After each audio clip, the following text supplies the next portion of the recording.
We are here, we are now, and we are alive in physical form. We connect with others physically as well as intellectually and spiritually, and we connect with the earth in the same way. The disconnect comes when we lean more towards one than the other, and that is what I believe to be part of the root cause of all suffering in the world. When we are so wrapped up in the physical that we neglect the spiritual, and when we consume and grow gluttonous at the expense of others and the planet itself. Well, hey everybody, welcome back. Hey everyone. Hey, before we get started, we just want to let you guys know that we do have an Instagram account. Real simple, Generation X Paranormal, that's our handle. We're putting things on there like, like reels and different photos and stuff like that. We are a Generation X show, but that doesn't mean we got to be stuck in Generation X either. So we know it's not all Facebook. But anyway, great guest today. We're excited to talk to him. His name is Phill Webster, and Phill Webster is an author, an actor, and developing medium. And I find that interesting because you never don't hear developing that much, but it's nice to maybe see the other side. Yeah. People just learning. But I mentioned he's an author, and he's got 2 books. He's got Letting Glow and Glowing Deeper, and Glowing Deeper is the new one. And I think that just released February 1st, I believe. But yeah, we're real excited to talk to him. And let's go ahead and bring on Phill. Yeah, let's talk to Phill. All right.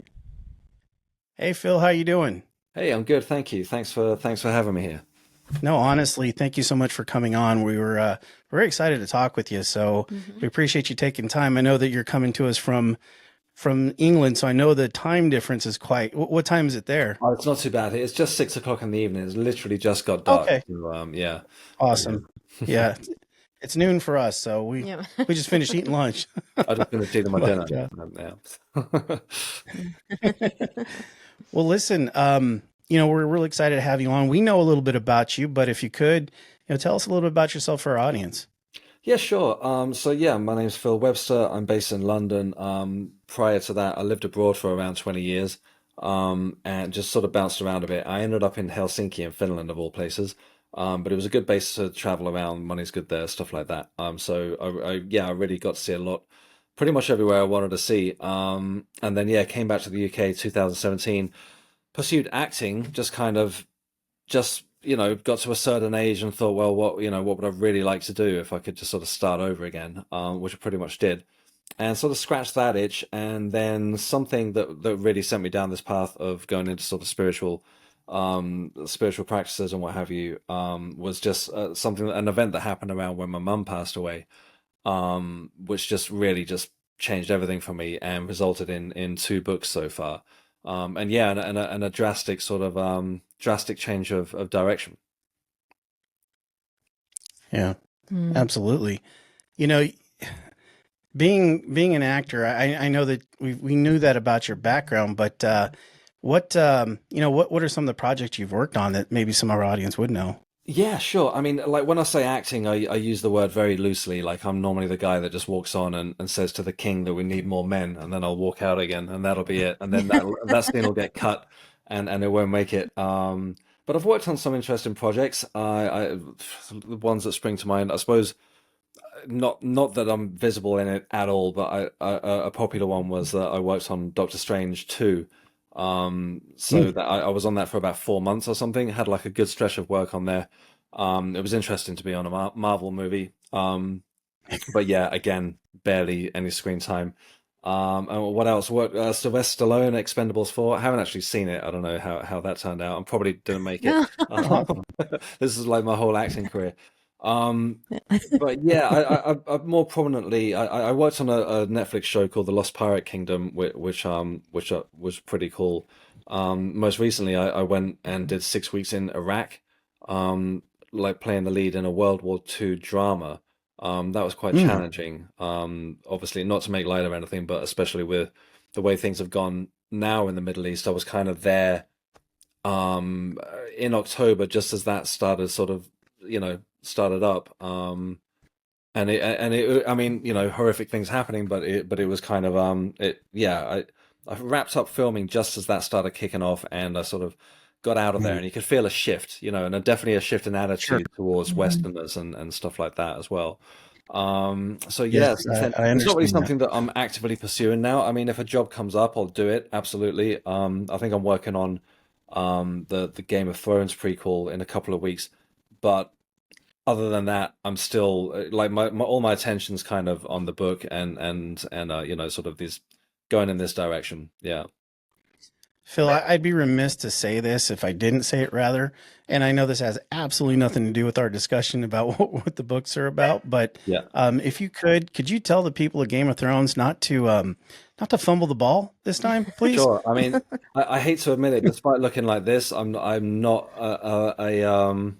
you know, a big fan of the show. Sorry, that's like blasphemy to a lot of people I know. No, Um, that's but yeah, funny. you know, I'm gonna go do whatever they want me to do, and I don't know. Yeah, let's see. I know that it's reshoots, so they've already shot the whole thing. They're just sort of picking up some scenes. Yeah, so Wow. Mm.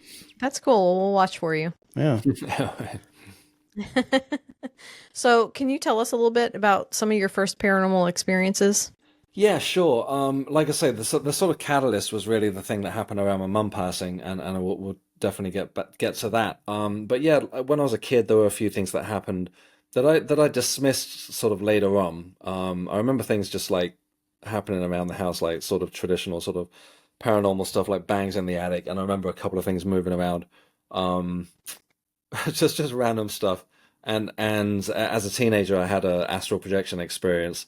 I'd gone into a bookstore and found this book on it, and I didn't have the money at the time, so I just kind of browsed through it and thought, well, that sounds cool, you know, the way that I saw it at 14, 15 or whatever I was. And this was the 90s, so you know, we weren't very well schooled in much, you know, there was no internet available and what have you. I just thought, well, Right. your ghost body just like leaves your physical body and you get to fly around.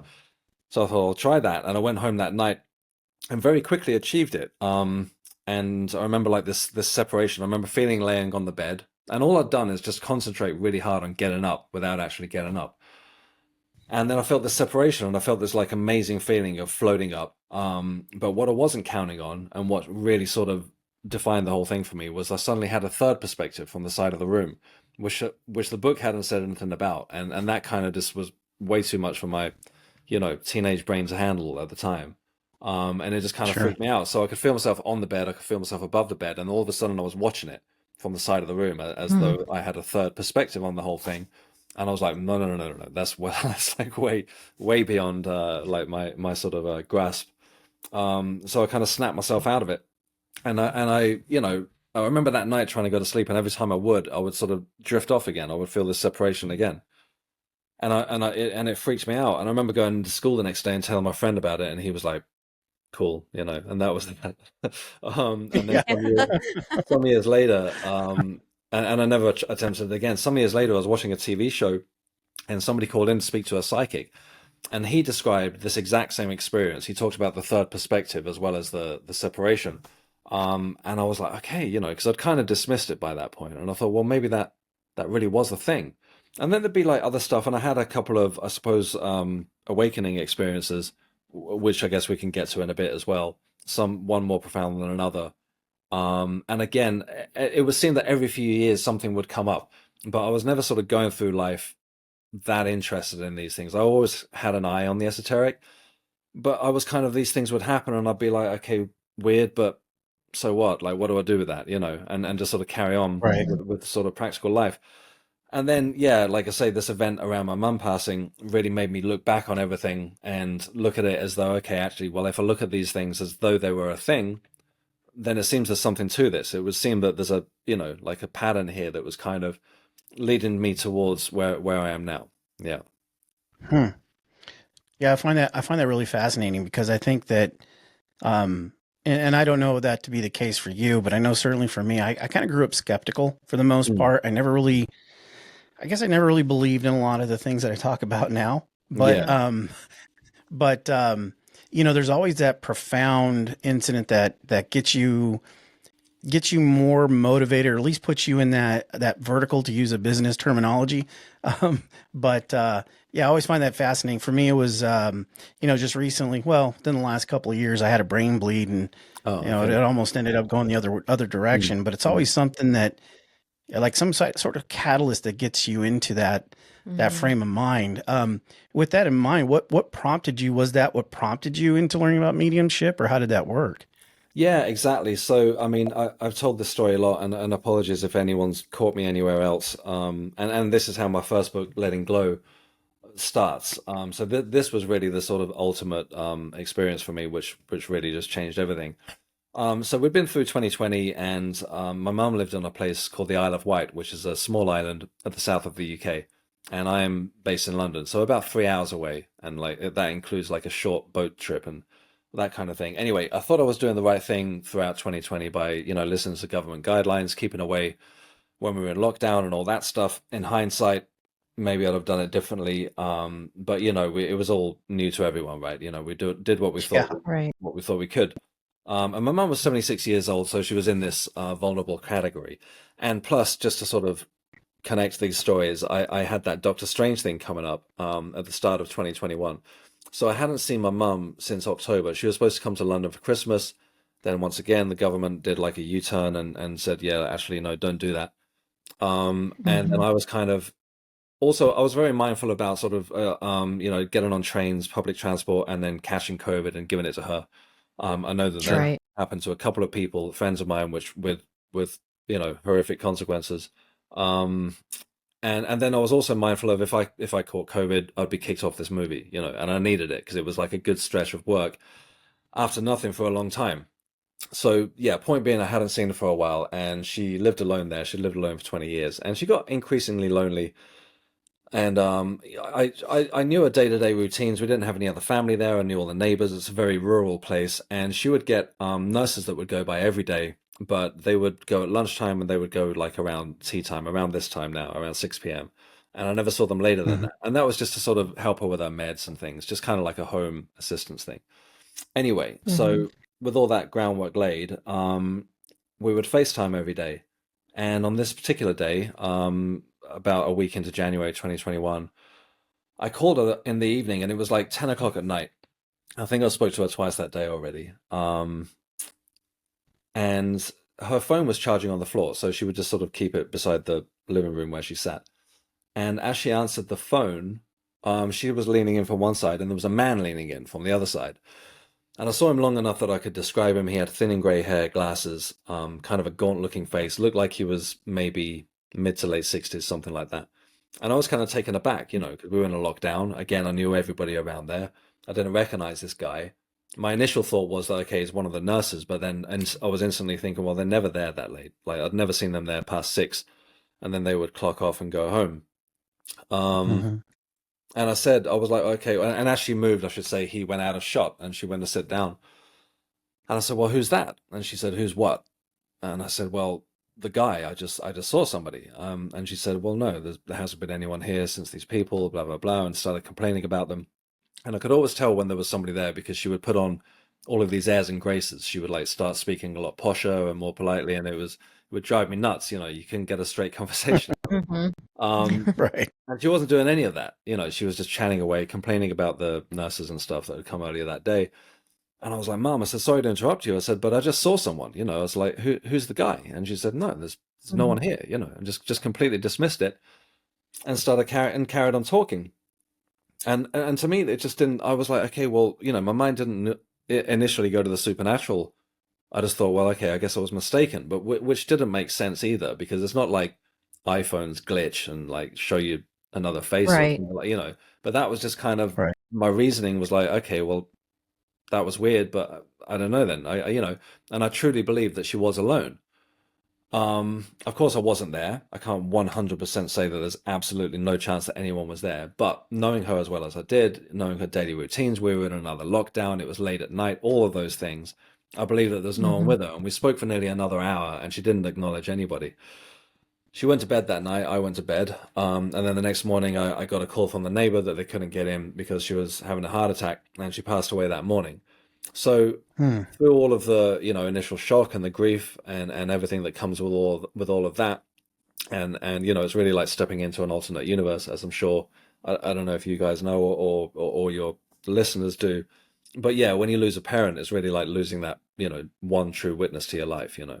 And I It had a is. We've good both relationship. lost our fathers. Okay, Yeah, yeah. Yeah. we So definitely have crossed that. when I read that part of the book, I very, very much felt touched. So Oh, I know how yeah, that goes. And there was some yeah. weird stuff that happened after my dad passed as well.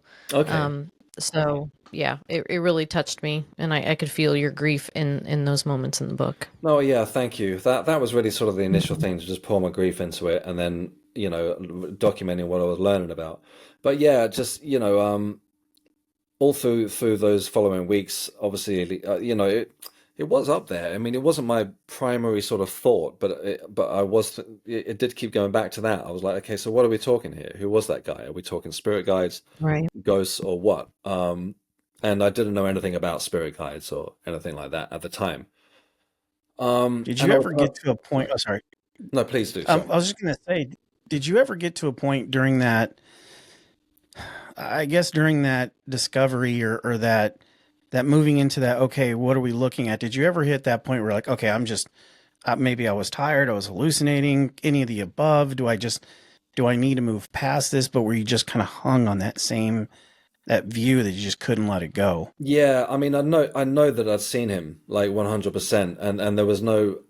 What I found later on, and not so much now because the it's a fairly common occurrence that I experience these things now, kind of open up to them.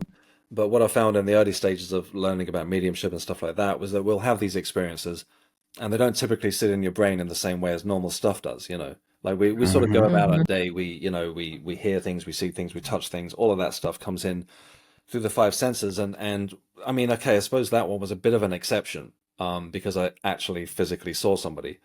um Right. but typically those things will come in as a feeling, and I feel that it doesn't sort of stay in your memory the same way as normal stuff does, because you don't really have anything to compare it to, so it's just like this Exactly. weird Right. fleeting dreamlike thing. But that being said, I did see this guy, and I had, I was convinced that I'd seen this person. It's not like he looked like a ghost, he looked like just like a person Right. there. I just assumed it was Sure. one of the nurses. Was my initial reaction. um but yeah, no, I was convinced of what I saw, and that I haven't really had any resolution from that. For all I've learned since, it's not like I did come to a conclusion early on that I was thinking, okay, maybe it was my dad or something, who I hadn't seen for Mm. 20 years. Um, Obviously going the ghost route. Um, Right. but I still don't recognize him. I still don't actually know who he was. Yeah. And other people have offered suggestions, obviously spiritually minded people, that perhaps he was my mum's spirit guide, or perhaps he was somebody that I didn't know from my mum's life earlier on. Um, Could Sure. be. Yeah. but yeah, I mean, with all that I've learned since, and the door that it's opened up for me, I'm convinced that that was a supernatural event, and everything that's come since has kind of, my life has shifted in such a radical way since then, that and Yeah. without hopefully sounding too grandiose, or like some self-proclaimed guru or something like that. um it's almost like this was destined, and then again, looking Yeah. back over those other events, my life makes a lot more sense now, oddly, than it did before, with all this Sure. weirdness. Yeah. Yeah. We Honestly, totally get it. yeah, I completely understand. And no way is that grandiose or chest pounding or anything like that. I think that, um, once you have an experience like that where it has such a profound impact, it Mm. does completely change Hmm. your outlook on life, your kind of what you do. I mean, quite honestly, we've always been fans of the paranormal, but Yeah. until we had our own But experiences, we both had yeah, we experiences both when we had were really experiences. young. So that Right. kind of already opened us up. And then as more things kept happening, it just, Right. you get to that point where you can't deny it anymore. Yeah. Yeah, and then I almost check out. So, that really kind Hmm. of, you want to talk about a red letter date in somebody's life is when you have such a close brush with death. Yeah. That really sticks out. So no, by all means, I'm glad you brought that up. Yeah, no, I mean, it really feels like that. I mean, I don't really know what the goal was behind writing the book. I just felt I'd always wanted to write something, and this just felt like the natural thing to sort of pour my grief into it. But it's kind of a mixed bag, this book, and the second book. Of I don't know. Some people have said that they've had trouble sort of categorizing it, because it is. I'm talking a lot about grief and my own personal journey. and then I started learning about mediumship, and then I sort of document all those things. So it's a kind of weird. I'd look at it as like a sort of soft introduction to spirituality if you wanted to open Sure. up Mm-hmm. to that kind of stuff. Yeah. Yeah. That's kind of what I said to him. I said it almost seems like a self-help spiritual Right. book, like how Yeah. to get into Yeah. that. Yeah. Yeah. Yeah. That's pretty much it. Yeah. Yeah. Mm-hmm. So in Letting Glow, I said you write about trying to like demystify the mystical. Could you Yeah. explain what you mean by that? Yeah, I just feel that, it became, I'm sort of preaching to the choir here, but it just became apparent that I feel that we all have these experiences a lot, Mm-hmm. but we typically dismiss them. And then one interesting thing that, I mean, it's a bit of a basic one, but I just feel that, we all agree that you can walk into the room and cut the air with a knife if someone's just had an argument, or we have these terms like we can't quite put our Yes. finger on something, or you have a gut feeling when you should go left instead of right, and all those things. But as soon as you start Mm-hmm. using words like clairsentience or clairtangents, then typically people Mm-hmm. look at you like you're nuts, and Right. but we're talking about the same thing. But those same people that would look at you like that will agree that you have a gut feeling and you've got your intuition and you can't put your finger on this and all that. And I think we're just talking about the same thing using different terms. Yeah, that's what I mean by Mm-hmm. demystifying the mystical. Yeah, I think that we're surrounded by mystical stuff all the time. Right. Absolutely. I've often said that, people who, and obviously we've spoken to quite a few different psychics, mediums, people that are in touch with that. We've all kind of had that same feeling that I think everybody has that sort of innate feature already built into them. I think it's part of what no matter what your religious belief is or anything like that, I think that's something we've been kind of imprinted in.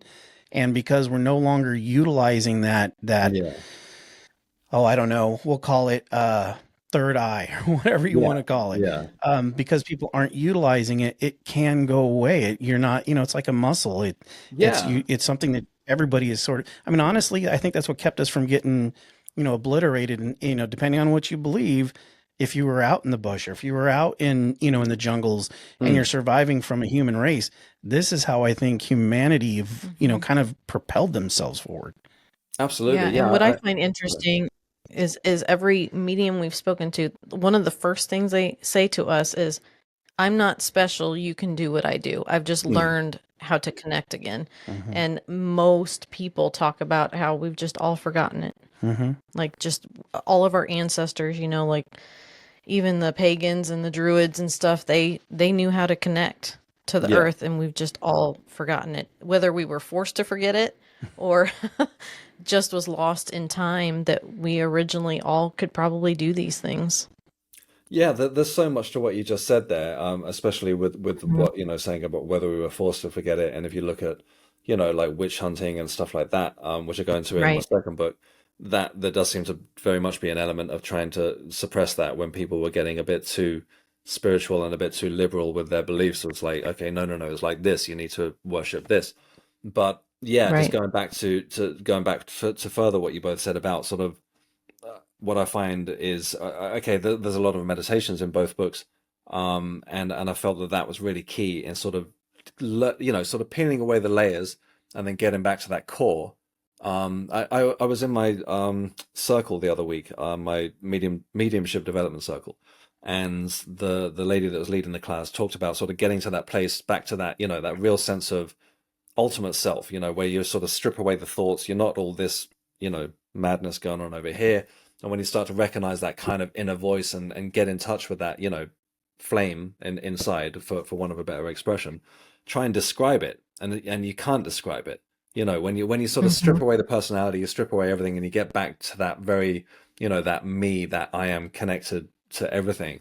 Like, what is that? And Mm-hmm. and it's like, I don't know, there's something going on here Hmm. that's beyond our comprehension of what we even are. Yeah, it's kind of Right. crazy. And I think that's so ultimately personal too. So like I think that Absolutely. no single person has that same, you know, and this is probably getting way deep into the woods, but there's so many different things now as a society with how we've gone with technology and how we've gone with everything else that so even our dog agrees, but we've gone into technology that we have sort of become kind of a cookie cutter of each other, and there are things that Mm, we've just adapted so much so that when we do strip down to sort of that primal being. Yeah. It's such a personal, individualized Mhm. process. And Mm. I think that's truly when people find out who they, and I hate to make it sound all sing-songy, but I think that's really how people find out who the heck they really are. Yeah. Absolutely, absolutely, and yeah, and I think that these again, sort of going back to what we said earlier, these experiences are typically so subjective. Like, if we're not talking about seeing a ghost or a door slamming or a breeze or something like that, in my experience at least, they've typically been come in as a feeling, and it's just like an innate sense of knowing. You know, you can't deny it. When I've connected with people Right. that have passed over, stuff like that, it's no one can see anything going on. I don't see anything going on, but I feel it. And Mhm. that's so subjective that to try and describe that to somebody else, I mean, all I can do is talk about personally about my own experiences. And if it resonates with somebody else, then great. But I also get it if they're like, okay, no, I don't believe you. I'm like, yeah, Sure. Right. sure. I wouldn't have believed this either a few years ago. So, Mhm. it For is such a sure. personal experience often. Yeah. Absolutely. You I know, agree. you mentioned you have the second book coming out. Was it so much because of you had so much you still wanted to say from the first book that kind of prompted you doing it so quickly? Because I know they're pretty Hmm. close in succession, aren't they? Yeah, they've come out like less than a year apart. So the second one, Glowing Deeper, I just keep looking over here because they're over here. So the second one, You're good. Glowing Deeper, it just came out. Yeah, it just came out at the start of February. Um, and yeah, so pretty much when I'd finished writing the first book, I felt like I'd learned so much, particularly about mediumship. That was really my primary focus. That I just had another book in me. And then the second one was kind of less about me and more about sort of bigger spiritual practices around the world. That being said, I only kind of touch on them. I sort of dive into a history of, or what I believe is a history of witchcraft and stuff around the tarot card and all that kind of stuff. A little bit on astral projection, Mhm. a big section on time. I feel that I'm just fascinated by that whole thing. Just to sort of go out all metaphysical on you and weird, but yeah, Please just do. sort of like a Go ahead. little again, just sort of a progression from the first book.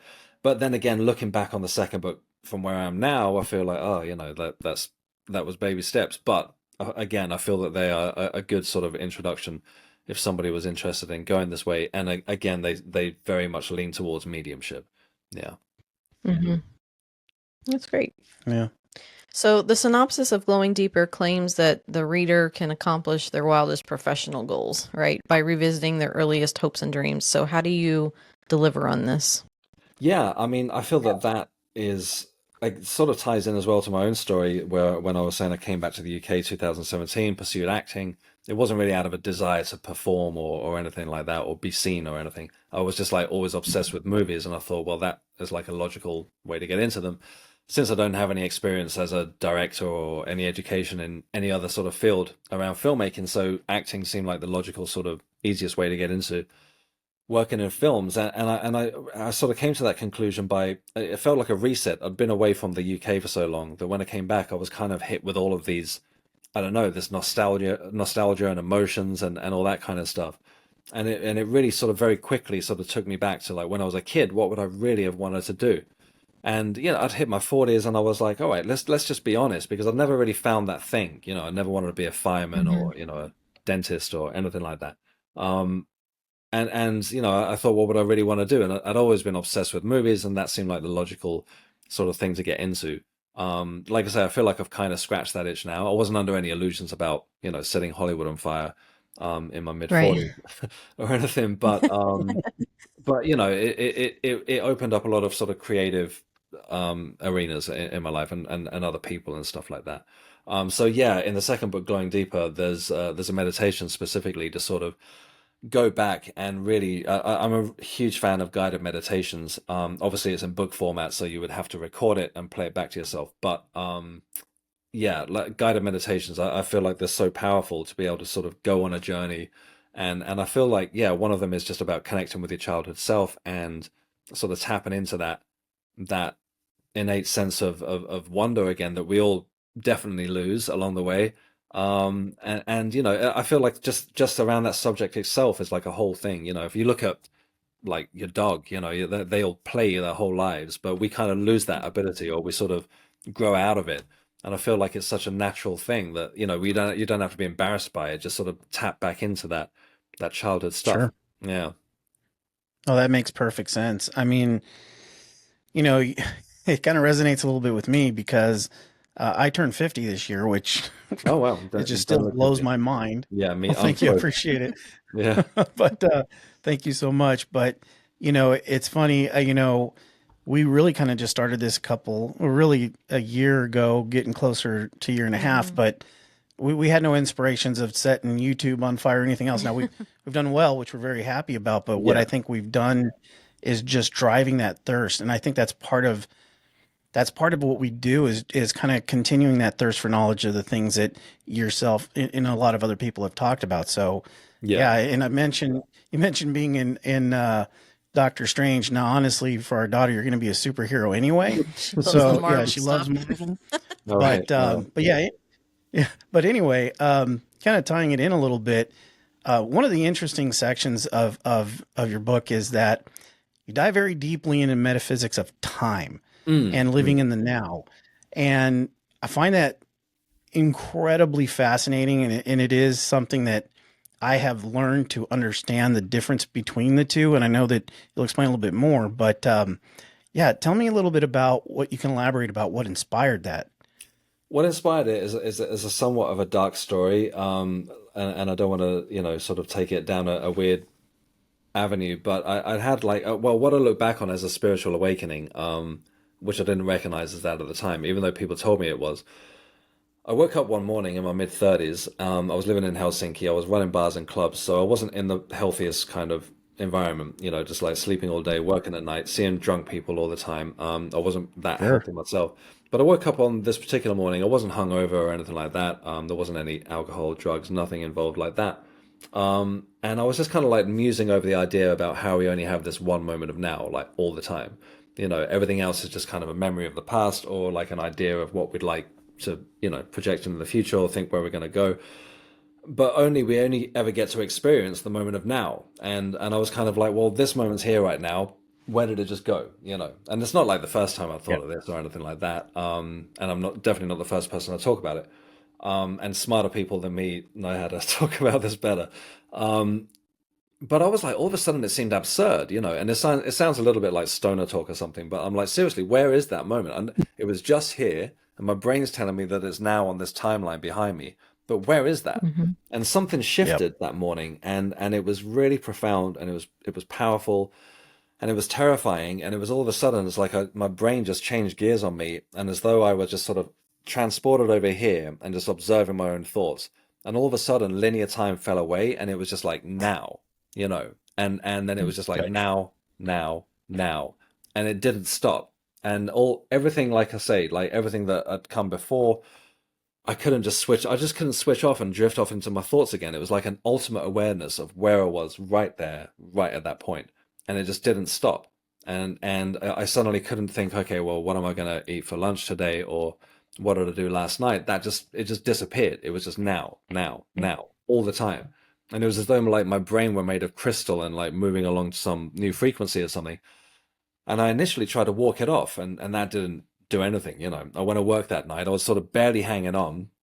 I started worrying for my sanity very, very quickly, and trying to explain to people what I was going through, and they were just kind of like, "Yeah, sure, okay, I don't Yeah. know, I don't know how to help you."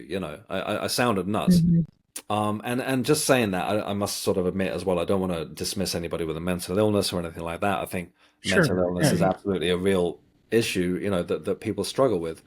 But this went on for weeks. It just didn't let up. It just didn't stop. It was just now, now, now, all the time. Hmm. And I felt like I was kind of like hanging onto a bar by my fingertips of reality. I went to a doctor and they started using words like psychosis, which terrified me even further. They gave me anti-anxiety meds, sleeping pills. Sleeping pills would knock me out. I'd wake up the next day. This whole thing would just start up again, like now, now, now. Just couldn't relax. It was exhausting, and I was in a constant state of like panic. Um, and like I say, the anti-anxiety meds didn't touch it. I went to another doctor, same diagnosis.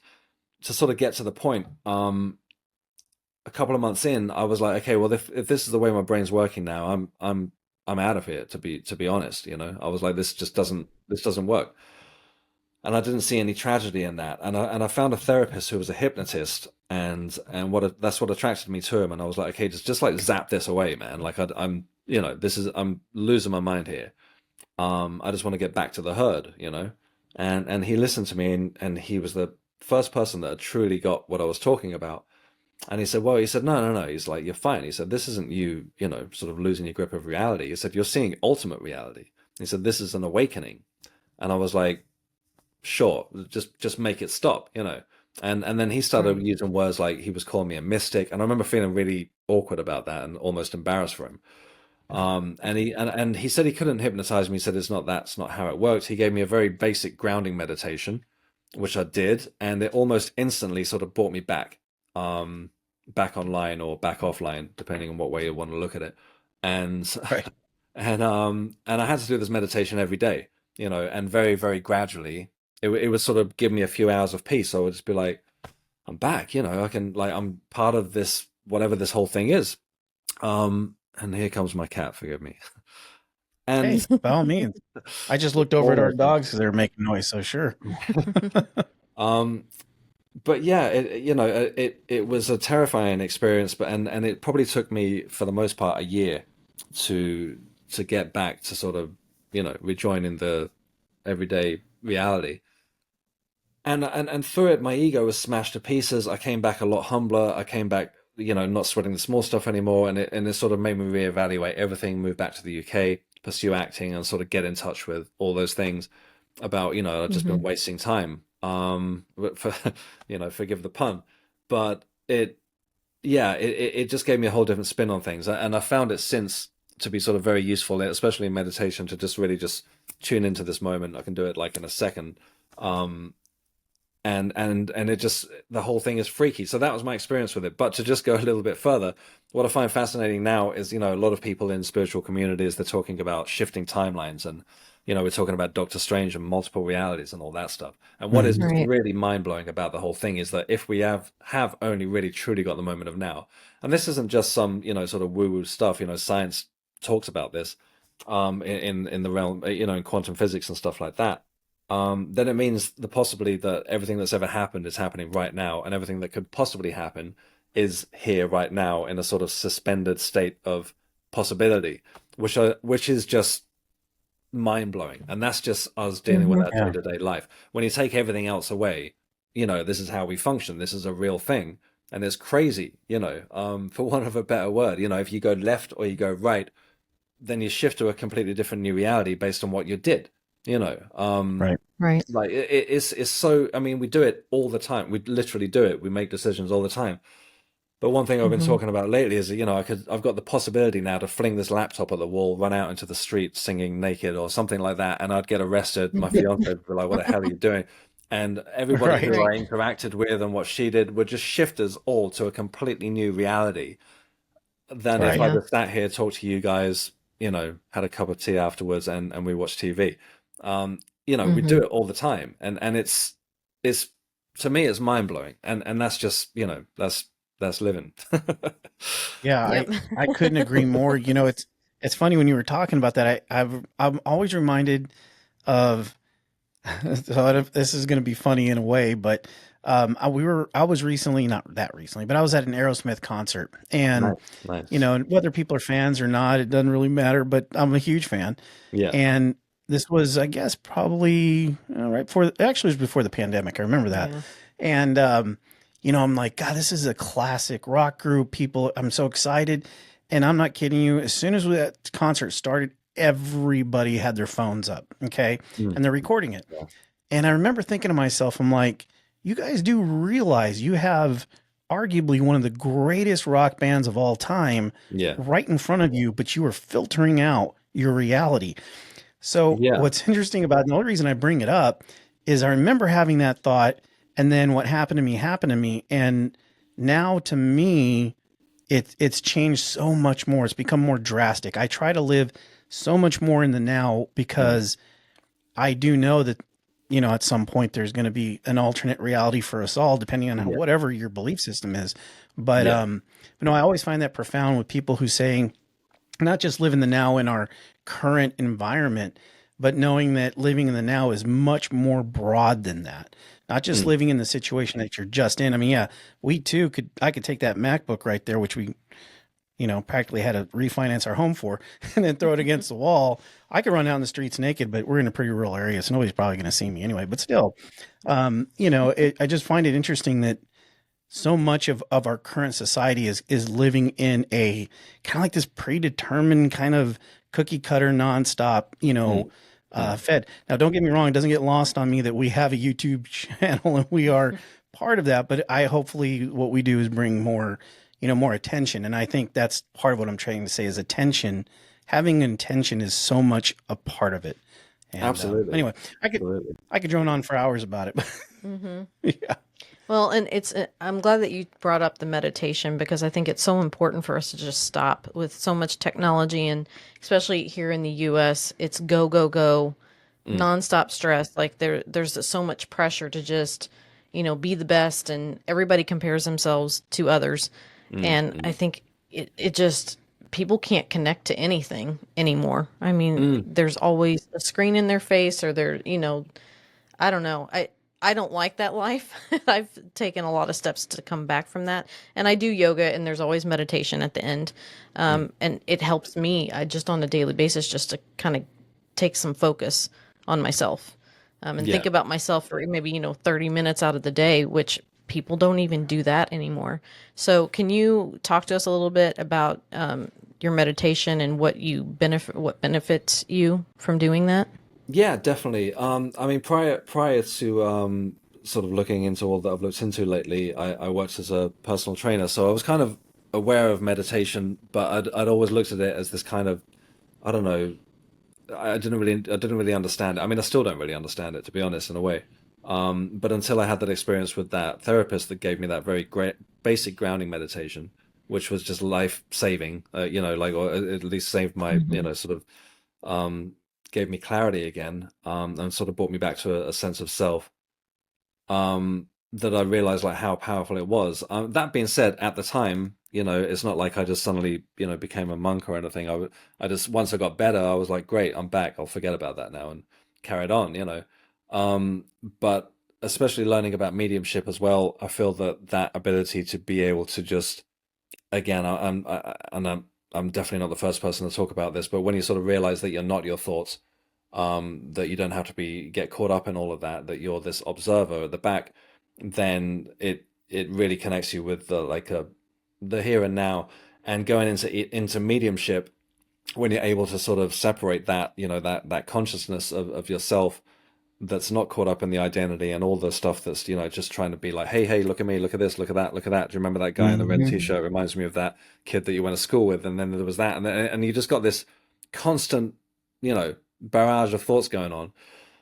When you can recognize the difference between yourself and those, then when in terms of mediumship, when something new steps in, then you recognize it as new, and you're like, okay, that's not me, that's not me back here, that's not that over there, that's a new voice, and if we're talking about spirit guides, or if we're talking about connecting with someone that's passed over, at least that's been my experience of it. And I mean, I'm very much at the beginning of this journey of mediumship, but yeah, that's kind of how it's worked for me, to be able to tell the difference between, am I just making this up, and of course then people are validating what I'm saying, and all that kind of stuff.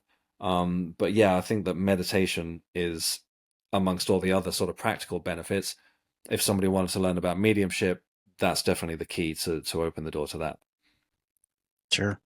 Yeah, that makes perfect sense. And you bring up spirit guides.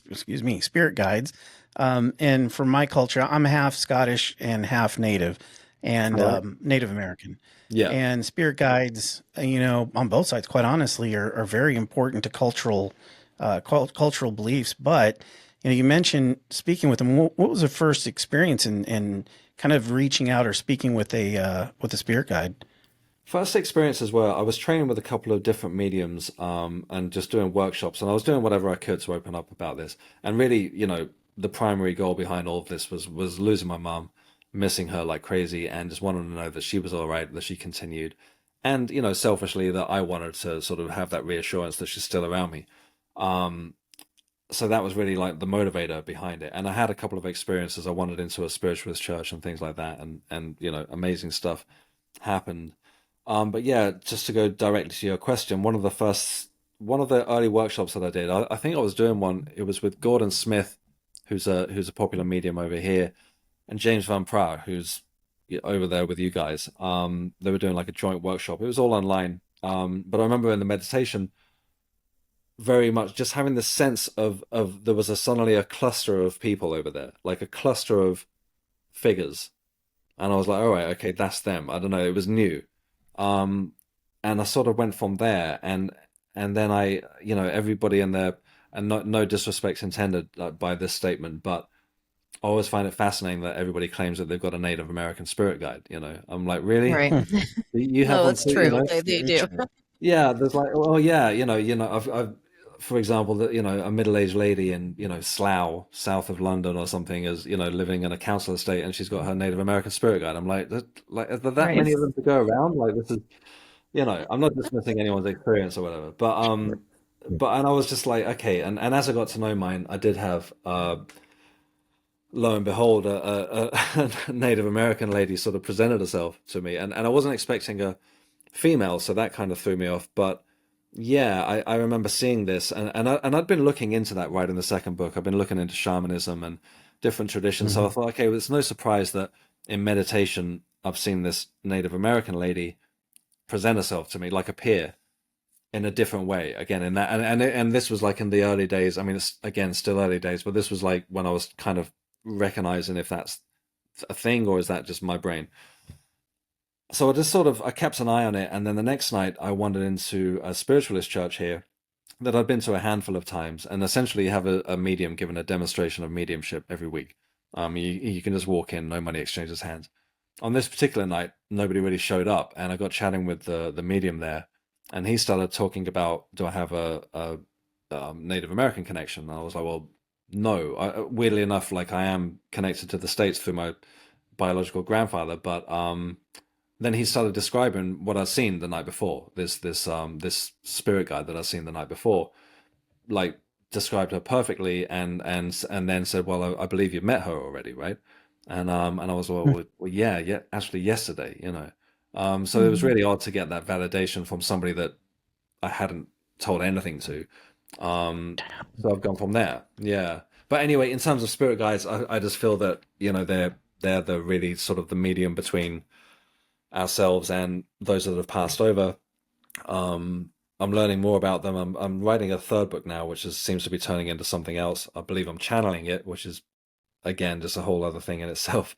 Um, but yeah, I've been sort of given this impression of what guides are, and the impression that I got was if we're like say in an arena, and there's or a coliseum around us, then kind of those guides that are closest to us are sort of like on the lower level, and then as you go progress further up, then you sort of get more into philosophical kind of ideas, and it goes up and up and up. Although I was also sort of presented with the idea that there's not an actual hierarchy in the traditional sense, but that's the best way that we can understand it, from where we are right Sure. now. Sorry, I kind of went into one there. Sorry. No, No, that's you're good. perfect. No, that's really good. So I actually have a quote from your book that I'd like to read, and it has a question with it. Sure. But it really resonated with me, and I think it will resonate with most people, especially that watch our channel, because people are getting more curious. I think they're starting to open back up. And with that, it can be very hard to do so, especially in certain families, certain areas, Yeah. in the skeptic part. Yeah. So Absolutely. the quote is, if family and friends can't accept your truth, that's okay. Love is not about control. Love is not about need. Love is not about expectations. Give those you love the freedom to be themselves whilst also setting yourself free from the need for their approval or acceptance. Walk your path with conviction. Those who resonate with you will find you. And I really loved that quote, because it can be hard to open up and speak about these things. Mhm. So with that, how do you deal with skeptics when you start talking about this, or have, close people that read your book? Yeah, there's a lot of them around. I'd love to say that, and by the way, I think that quote was by my teacher Claire Broad. I've got to give her a shout there. I think that was her. Oh, okay. So I can't take credit for that, unless I did just credit myself with it. But I'm pretty sure that was Claire. Anyway, I might have just shot myself there. But Yeah, like I knew like when I started writing the book, I was initially sort of skeptical of the whole thing myself. Although I very much wanted to believe that this was all real and this was a thing, and that my mum was still around Mhm. again. I did kind of go into writing the first book trying to look at both sides. I was thinking, well, I wouldn't completely just buy that because somebody had wrote about it. So I tried to sort of like play devil's advocate with myself almost and give both sides of the coin. By the end of the book, I'm just like, okay, this is real. This stuff's legit.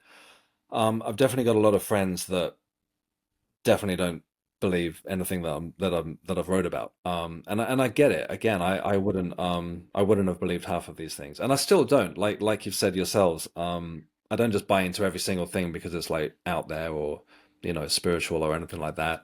I've definitely met some Right. mediums that are somewhat sketchy. They're like, okay, well, I've got a grandfather. He's got gray hair. What did he have a cat? Just like all these vague Right. things. Right. Oh, no, I meant a dog. Yeah, it wasn't a cat, it's a dog. That kind of stuff. And Yeah. it's I feel like it's also a really sensitive area that you can't just just going off a little bit from the subject, but people come to mediums as probably grieving, and it's a very sensitive Hmm. area. At the end of the day, like you're dealing with someone's emotions, they're opening themselves up to you and being vulnerable. So I kind of I do don't like the idea of people that are just sort of doing this for money or any of that stuff. But yeah, but back to the skeptics. I mean, again, all you can really talk about are your own experiences, and if they don't resonate with someone, then I personally I get it. I'm not trying to convince anyone. My fiance, she's prides herself on being very almost a an atheist. So that's an interesting dynamic that we've got. Yeah. She'll humor me and let me talk about these things, and I think she doesn't think that I'm nuts. But it just doesn't work for her. And I get it. Right. I Right. don't know. I feel like just some people aren't wired that way. And I'm not going to try and enforce my beliefs on anyone else. I can just talk about my own experience. If it doesn't work for you, that's fine. I've got to a point where I don't feel like I need to convince anyone at this point. Right. Mhm. Like it's validated for me that this is all real, and I still get it if you think it's not. So what can we do? Agree Sure. to disagree. Right. Yeah. That's Yeah. great. That's kind of the approach we take as well. It's like we're going to put the information out there for those that are Yeah. curious, but if you don't believe it, you don't have to look at it, you Yeah. know? I Exactly. mean, And I Exactly. think What can you do? hmm and I think it's important to question things. I think it's yeah. important to, we've covered topics where we've even started off, okay, yeah, I feel really strongly about this particular subject. And you go a little bit further down the line, go, yeah, that's a bunch of garbage. Right. Yeah. Yeah, Yeah. I don't think it's real at all. Yeah. But Yeah. yeah, I Yeah. think it's important. I think it's Hmm. important for us because I think that's part of having that strip primal fear or primal fear. Well, that's a totally different conversation. That strip primal you of being able to ascertain what you think is what you truly believe and what you truly do not. And I think Hmm. it's important in developing that, in my particular opinion, Yeah. anyway. Yeah, absolutely. Yeah, I mean, I've met some amazing people the last couple of years. I've met some people that buy into absolutely everything. And I don't mean to talk badly of anyone. That's fine. If that works for you, then go do that. Particularly like I've spoken at a few festivals, spiritual festivals, given workshops, stuff like that. Um, I've heard some really interesting stories and met some very interesting characters that I wouldn't go that far, but what Right. Right. what what can I say? Right. And then at the same time, I remind myself of the stuff that I talk about, and there are plenty of people out there that would think that I'm like, that I've gone. So Yeah. Exactly. who am I to say that? Exactly. I Yeah, who am understand. I to say that Maybe we're what just some? not there yet. Yeah, exactly. Yeah. It's Yeah. not for me to Uh-huh. say this what somebody else's experience, isn't true too. Maybe it is. I don't know. Yeah. Right. Exactly. Right. Now, you've had some amazing experiences in what you're going through right now. Um, what are some? I guess what I'm trying to say is there any notable experience that really stands out that you've kind of been developing or that's happened to you while you've been developing as a medium? Yeah, there've been a few. I mean, and they're all sort of very subjective again. One that I wrote about in the book was in the early days of missing my mum. I managed to keep hold of her house for a while, and it was on this island where I grew up.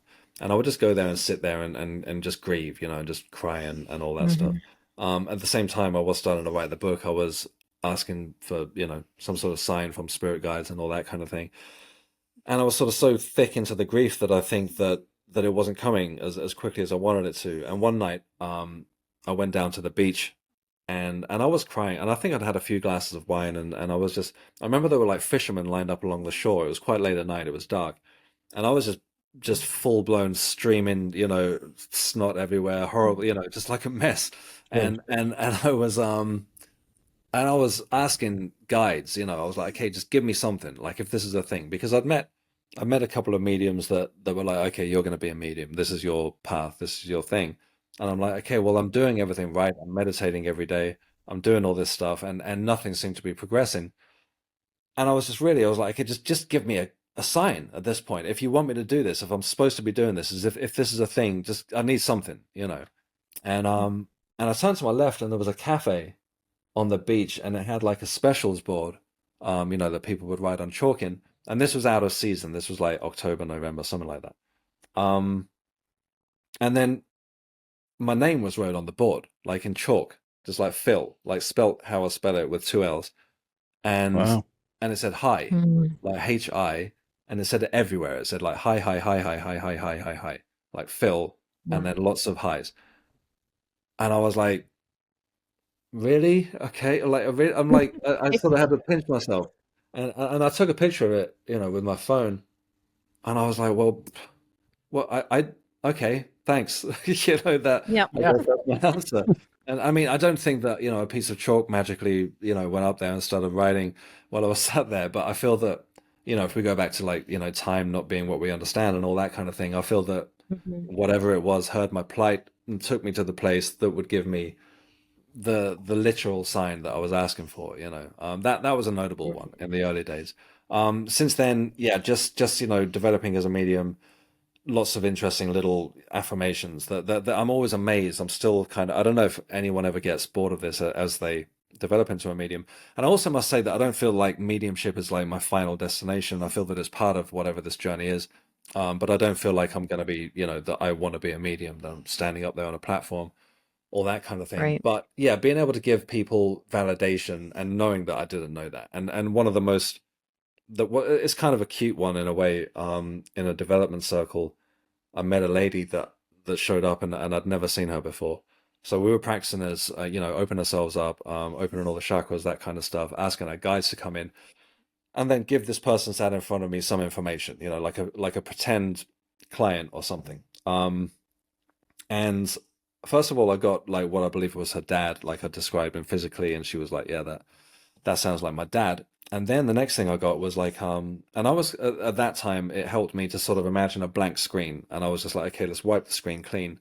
Give me something else, as into my guides to give to this lady. And I saw like a baby orangutan, which was, seemed ridiculous. And it was wearing a diaper, and it kind of reminded me of one of these posters that you'd get in the 90s or 80s or Yeah. something. It would be like a I was just monkey and thinking it would that say like, actually. oh Yeah. shit, or something. Right. I don't know. That All kind right. of stupid humor or whatever. And I was like, okay, I'm not gonna say that to her. I was like, just give me something else. And then it just kept coming Right. up again, baby orangutan. I was like, okay, I said, forgive me. I said, but baby orangutan? And she was like, yeah, sure. I know exactly what you mean. I was like, really? Like, seriously? And she was like, yeah. So this lady who was from like the London area, I'd never met her before. Her daughter worked in an orangutan sanctuary in California. And I was like, Okay. well, Yeah. Mm. that's so off the wall and specific. And she took that as her dad was keeping an eye on her daughter at work in California. Okay. But that was just such like I know that wasn't me, like, and that she could take that Right. Yeah. was just like one of those like early sort of affirmations that I needed to be like, okay, this seems to work, whatever this is. Obviously, I've Mm-hmm. sort of gone on since then and had sort of more emotional connections that people have had and things like that. But yeah, it's just amazing. Like I actually did a couple of readings today and just some like, yeah, amazing, again, feelings that come through, emotions and stuff like that are just out of the blue. I'm fine. And the next thing I'm just like welling up and nearly bursting into tears to give this person the message that their dad, is there and knows what they're Right. doing and that kind of stuff is amazing. Yeah. Mm. And That's awesome. I'm trying to unpack the chalk. That is just Oh, I know. I know. wow. Yeah. Yeah, it's a that is weird so one. profound. Yeah. It's a Yeah. weird one. I, I, Yeah, I mean, like I I say, can't say, I wouldn't sorry. know what my, oh, go ahead. Go ahead. No, no, no. I was just gonna. I just again, it was there, and maybe it had been some kids messing around that day that had wrote that, and one of them was called Phil. I don't know, but for whatever reason, I was in that spot at that time when I needed that message that Mm-hmm. Yeah. okay, yeah, you're on the right path here. Yeah, That's so crazy. amazing because you're right. It can go either way. You really can. But True, but I think it's too much of a yeah, coincidence it's Yeah, just, for it to just yeah, be that. I can definitely see why you would think that's very of note because that is very a Mm-hmm. notable experience because you're right, right place, right time. And mm, again, kind of going back to your living in the now and, intention and where you are at that point, it was the exact message you needed at the time. So, yeah, Mm-hmm. yeah, yeah, that one's a very, that kind of hit me a bit. Yeah. yeah. Not too spooky or anything, but it was, yeah, it was a sort of the little game changers along the way for me, Yeah. that Mm-hmm. it was like Mm-hmm. almost to the point of thinking, okay, is this, is this going anywhere or what? And then I'd get another little sort of little bit just to keep me going. Yeah, Mm-hmm. Right. And that's sort of how it happens, Mm-hmm. like from our experiences as For well. sure. Nothing like so grandiose that, No. people think that it's going to happen that way, like in the right. movies or something. It's Yeah, always yeah, just little, Mm-hmm. every once in a while. That's yeah. at least That's our it. For experience. sure. Yeah. Yeah, no one's So, like what advice can you? Sorry, go ahead. no, no, forgive me. Go ahead, sorry. So, what advice can you give to someone who is interested in starting to practice this mediumship? I'd say that yeah, absolutely. Meditation is key. If you can find a reputable medium that would take you under their wing, then absolutely do Mm-hmm. that. Be mindful of who they are. They're more. I would obviously we've got people that are world famous, but coming a bit closer to home, I would go for somebody that seems like authentic. That's not concentrating on how many likes they're getting or follows on TikTok or anything like that. Right. Yes. I mean, there's so much rubbish out there of people, doing tarot readings on. Yeah, I don't mean to dismiss, and if that works for you, great. But just sort of be careful, like who you're picking as someone to Mm-hmm. follow, as Sure. a mentor or what have you. Over here, we have spiritualist churches that are like 10 a penny in London. I know you guys have them there, but I think they're a bit more few and far between. That was really the Yes, starting I point would for say me. that. Yeah, to just find a group of like-minded people. Personally, I'm thinking Mm-hmm. about trying to start an online circle where people could get together. Not with me sitting there as like some sort of, you know, guru or something, but just a place where we can all practice together, meditate, and maybe lean towards mediumship. Again, I'm sort of hesitantly calling myself a medium. I feel like I'm a developing medium, and I'm also sort of very mindful of the history behind it, especially here in the UK. There's a very traditional spiritualist element attached to it, and I'm just like Sure. stepping in, writing a book, saying, "Hey, everyone can become a medium." I feel that Right. it should be treated with reverence and and respect. So yeah, but that then at the same time, I don't know. I've met people that within 6 months they're given accurate readings to people. So I think that it's a possibility that we all have this. It's just a matter of tuning in. Yeah. Hmm. That's great. That would be great if you could do the online thing, because then that could reach people from all over the world. Kind of building a community. Mm-hmm. Yeah. Yeah. Yeah. You Yeah. know, I find it interesting kind of getting back to time and linear time and all these different things around time. And I've often thought this of myself. If I could go back and talk to my young self, let me tell you Mm-hmm. something, there'd be a lot of things I'd have to tell that young man. But anyway, um, if you were given that opportunity and you were to go back to your childhood self, what would you say to yourself, keeping in mind with your thoughts on time?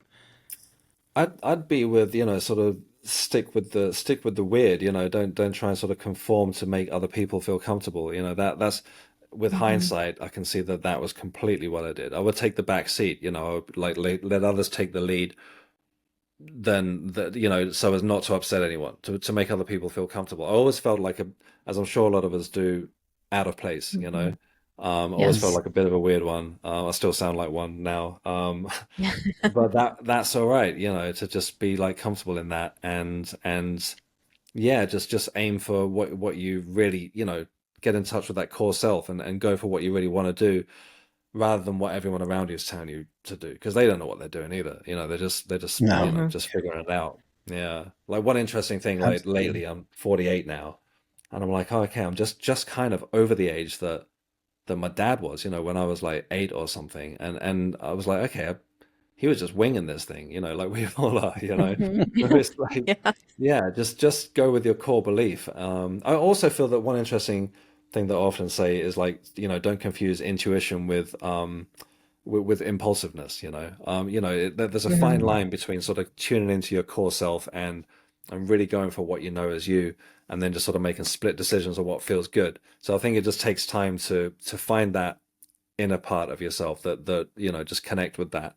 And again, meditation. Yeah. Sorry, I went off track there, but yeah.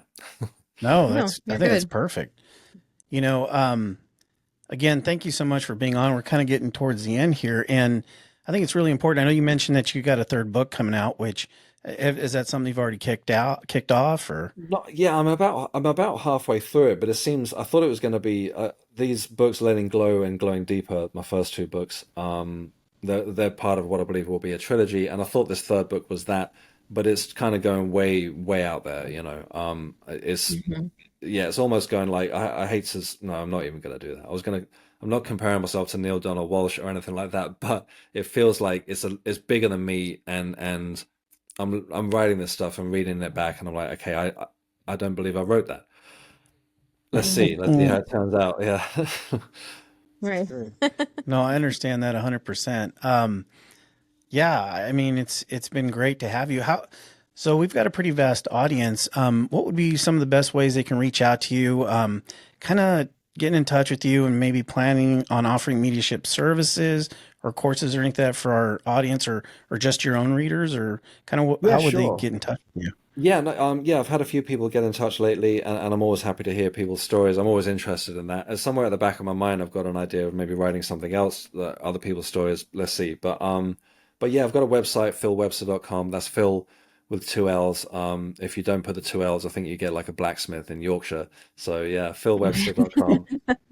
And then I'm on Instagram and all that stuff as Phill Webster as well. Yeah. That's fantastic, and I'm sure Phil with one L is a fantastic Blacksmith. blacksmith, but I think Phil so. with Not two the Yeah. same L's, you're I not the services. think you're same kind of services. But right. no, again, thank you so much for taking time with us today. As I said, we were very excited to have you on and kind of appreciate. We appreciate the ground level that everything kind of your approach with everything, because I think that's important to kind of stay grounded. I think that's part of what we do Well, too. yeah, and it was very vulnerable. I mean, sharing an experience like that, Mm, losing a parent, unless you've had that happen, nobody knows what it feels like. So, yeah, I really did connect with you there, reading your experience. No, And thank it's you. hard Thank to, you very I much. imagine it was very hard for you to write about it. So, thank you for doing that and sharing that. No, thank you. Thank you so much. Yeah, it was a mix emotions, it was again this grieving experience, but then all these amazing things were happening as well. So it was kind of like that's kind of where the title of Letting Glow came from, because it was like, all right, acknowledging Mhm. that, but at the same time, there was this whole new arena that I'd stepped into. So, but thank you. Right. Yeah, of awesome. course. Of course. Well, again, thank you so much, Phil, and we're gonna let you go, and we appreciate you coming on with us. Yeah, thank Thank you for you. having me. Thanks very much for having me. Been Mhm. nice talking to you. Same You too. here. Well, he's exactly what I thought. He'd be a super interesting guy to talk Yeah, to. yeah, absolutely. Yeah, we talked about a little bit about it, before about him being an actor, but it's just funny to hear that he's going to be in something with Game of Thrones.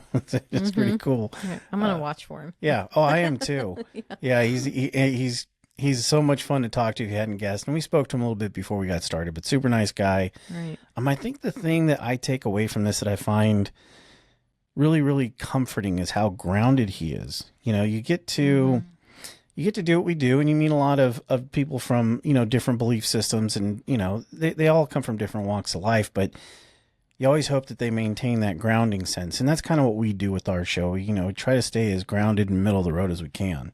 Well, and you need to read the books to understand, like, kind of how he started. I mean, you don't start that way. Right. He started like most of us started, growing up as a kid and experiencing this or that. And, you know, he kind of grew into these things and he's done a lot of training for these things. And he Right. explains all that stuff in the books. And he had a traumatic loss, which that in itself, if you haven't had that happen, someday it will, and it will change you forever. Yes, and it we does. have both had that happen several times over, at least. And it does. It changes your perspective on everything. And I really like how he explains that in the book, and how he kind of rose from the ashes. Yep. The Phoenix. So to say, about it, and is doing something to help people, and that is what I admire about him. Yeah. Well said. I mean, he's just a down to earth guy, and he's like, we kind of said he's a developing medium, and it's Right. watching transition, watching people get into, a totally different, obviously you heard him. This is not how he started, and this is something that he's gone into, and, I think he still struggles with some stuff too. So it's just nice to see. He's human. Right. Like all the rest of us. Yeah. The element of humanity and the element of him kind of coming into his role. And it's so nice to hear it from that side. We've had a lot of experience with people who've done it for decades. Right. But it is nice to see it from the other side of the fence too. Like the start of it. Mm-hmm. So go pick up the book. I recommend reading Letting Glow first, and then Glowing Deeper, because then you get the full story. I mean, you can come in on the second book, but I think you owe it to him to read the whole thing. Right. I mean, it'll make a lot more sense. But if you're wanting to just learn how to meditate, there is multiple things in there where he teaches you how to break it down and what to do, and you can read it. I think he said even earlier, you can record yourself reading what he said and then play it back for yourself. Right. Yeah, he did say that. So there's lots of those things in both of the books to teach you how to do that. And I think that's where you can start if you're curious about it. Yeah, for sure. And he's super accessible too. I think you can go on his website. But yeah, he's been fantastic. So yeah. So go get his books and read them. Read his books. Yeah. Yes. All right. Well, hey everybody, thanks again for stopping by, and we got some great stuff coming up, and we'll see you next week. See you next week.